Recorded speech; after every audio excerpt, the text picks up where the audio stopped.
Olá, boa tarde, bem-vindos à nossa meditação hoje, é dia 23 de julho. Eu gostaria de meditar com vocês sobre um assunto extremamente importante, que é se tornar, como nos tornamos e que fazemos quando somos um filho de Deus, um filho de Deus. Amanhã, então, vamos apresentar uma criança na nossa igreja e eu estou aproveitando para falar sobre a importância de sermos como uma criança, sermos filhos de Deus. A família tem uma importância muito grande nas escrituras, e isso você vai perceber vendo as muitas genealogias que existem, principalmente no Antigo Testamento. No Novo Testamento você vai encontrar a genealogia de Jesus no livro de Mateus, no primeiro capítulo, e também no livro de Lucas. Se não, no Antigo Testamento você vai ver muita genealogia. As histórias contadas pelos patriarcas também demonstram isso. Aliás, a palavra patriarca vem de pai, não é mesmo? E principalmente em toda a história do povo de Israel, a gente vai ver a importância que a família tem, que os filhos têm nas Escrituras. Como então a gente entra para a família de Deus? Ou seja, na verdade, como você faz parte de uma família, não importa qualquer família, a primeira coisa que você não faz, na verdade, né, que fazem por você, é que você vai entrar na família pelo nascimento. Inclusive, você não escolhe a família na qual você vai nascer, né? Isso acontece assim, é algo feito pela natureza, por Deus, e você vai fazer parte daquela família. Uma outra forma de entrar na família é através da adoção, o que já acontecia, inclusive, na época de Jesus. Os romanos adotavam, né, pessoas. Assim, você podia ser adotado e nem precisava ser bebê para ser adotado. Agora, como é que nós nos tornamos filhos de Deus? Como é que a gente entra na família de Deus? A gente sabe que é pelo meio do novo nascimento, que Jesus chama de nascimento do alto, nascimento de Deus. João vai explicar isso dizendo que a gente é nascido de Deus. E você pode ser originário de uma família rica, de uma família pobre, de uma família amarela, verde, azul, da Europa, do Brasil, isso não importa. Porque não é porque você veio da família tal que você entra na família de Deus. Nós só podemos nos tornarmos filhos de Deus através de Jesus Cristo. Não existe um outro meio nas Escrituras. E você vai então participar de uma comunhão que é maior, bem mais vasta do que os meios biológicos. É uma dimensão completamente diferente, a dimensão da família de Deus. Então, se todo mundo não é filho de Deus, como que a gente se tornou, então, filho de Deus? Você já deve saber, se você já leu o Evangelho, no capítulo 1 do Evangelho de João, no verso 12 está escrito, e eu vou procurar em português, porque eu tenho aqui em francês: contudo, os que o receberam, aos que creram em seu nome, deu-lhe o direito de se tornarem filhos de Deus. E aqui a gente encontra duas palavras importantes: receber e crer. E o que significa isso, né? Receber, a gente já sabe o que é receber. Então, é pegar para você. Quando você se apropria de alguma coisa, quando você obtém algo para você, você vai correr atrás daquela coisa para você ter aquilo para você. Então, você tem que aceitar. Aceitar quem? Aceitar o Cristo. Crer em seu nome. A todos aqueles que o aceitaram. Não é quem não tem, não sei se você se lembra, mas quando eu era criança pequena lá em Cabo Frio, a gente ouvia muito na igreja os irmãos pregando, dizendo: quem agora quer aceitar Jesus, levanta a mão. E eu tinha uma ideia, não sei se você tinha, se você é da minha geração, tinha a ideia de que o pessoal Jesus estava lá, coitado, pobrezinho, esperando que alguém o aceitasse, né, para que levar Jesus para casa. Jesus estava sem casa, sem teto, né, talvez fosse um sem teto. Quem quer aceitar Jesus? Aceite Jesus, como se Jesus fosse um político, né? Aqui não é aceitar no sentido eu aceito Jesus, eu concordo com ele. Não, é receber. É se apropriar. Jesus te oferece a vida eterna, ele te oferece a sua própria vida, a vida dele, uma outra vida diferente. Diferente, você não está vendo, mas eu tenho uma série de plantas aqui, orquídeas e outras plantas no meu escritório, estão aqui longe dos livros, porque estão mais próximas da janela, da luz, do sol. A vida dessas plantas, até hoje, inclusive, tive que jogar uma plantinha fora que estava morrendo, dá uma dor no coração, né? Mas a planta morre. Agora, a vida que Deus nos propõe é uma vida eterna. É uma qualidade completamente diferente. Então você tem que aceitar. Em seguida, ele diz que primeiro você tem que aceitar, em seguida você tem que crer. Crer aqui é ter uma convicção, é ter uma confiança total.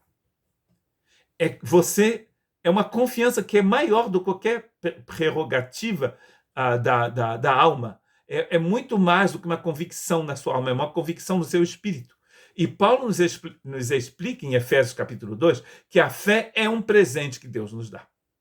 Nós somos salvos pela graça e pela fé, e isso não vem de vós, ou seja, a fé não vem de você. É um presente que Deus te dá. Agora, todo presente, ou você recebe ou não, ou você aceita ou não. Se você aceita o presente é seu. Se você rejeita, ele não é seu. Então, você aceita. Eu creio que crer aqui tem essas duas ideias, a ideia de confiança e de aceitação. Você aceita aquilo que Deus te propõe e você recebe aquilo de todo o seu coração. E como uma pessoa muito educada, você diz merci beaucoup, muito obrigado.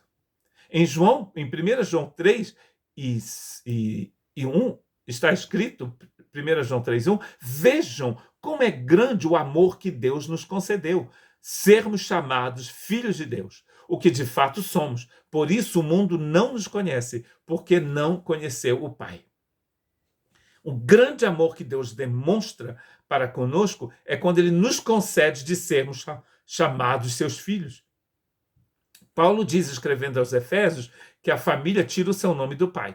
Não funciona em português, como também não funciona em francês, porque em grego, família é pátria, que a gente utiliza na nossa língua para nação. E o pai é pater. Então, pátria vem de pater. Percebe? Então, a família tira seu nome do pai, ela vem do pai, ela descende do pai, ela tem a vida de Deus. Cada pessoa que conhece a Deus, que nasce do alto, tem a vida de Deus. Então, nem todos são filhos de Deus. A gente se torna filhos de Deus quando a gente aceita a vida eterna, quando a gente crê naquele que é a vida eterna. Agora, uma outra coisa, a segunda coisa que a gente descobre nas Escrituras é que os filhos de Deus são aqueles que são conduzidos pelo Espírito de Deus. Em Romanos capítulo 8, verso 9, está escrito que aquele que não tem o Espírito de Cristo, aquele que não tem o Espírito de Cristo, não pertence a Cristo. Para pertencer a Cristo, tem que ter o Espírito de Cristo. Uma vez que você tem o Espírito de Cristo, você é conduzido pelo Espírito de Cristo. É o que está escrito em Romanos capítulo 8 também, e no versos 14 a 16. Porque todos os que são guiados pelo Espírito de Deus são filhos de Deus. Pois vocês não receberam um espírito que os escravize para novamente temerem, mas receberam um espírito que os adota como filhos, por meio do qual clamamos Abba, Pai. O próprio Espírito de Deus testemunha ao nosso espírito que somos filhos de Deus. Então o Espírito Santo vai testemunhar com a gente, dizendo, você é filho de Deus. E você é guiado pelo Espírito de Deus. A gente pode dizer que todos que são guiados pelo Espírito de Deus são filhos de Deus, como está escrito aqui, mas eu creio que você pode dizer também os filhos de Deus são aqueles que são guiados pelo Espírito de Deus. E quando você não é guiado pelo Espírito de Deus, você não é filho de Deus. Então, quem guia a sua vida é o Espírito de Deus.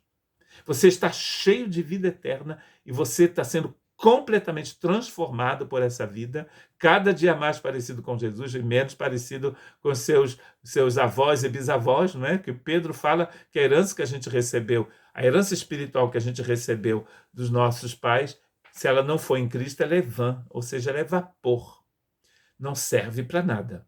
O ódio que havia na sua família e que você adotou, destruiu a sua família e vai te destruir também.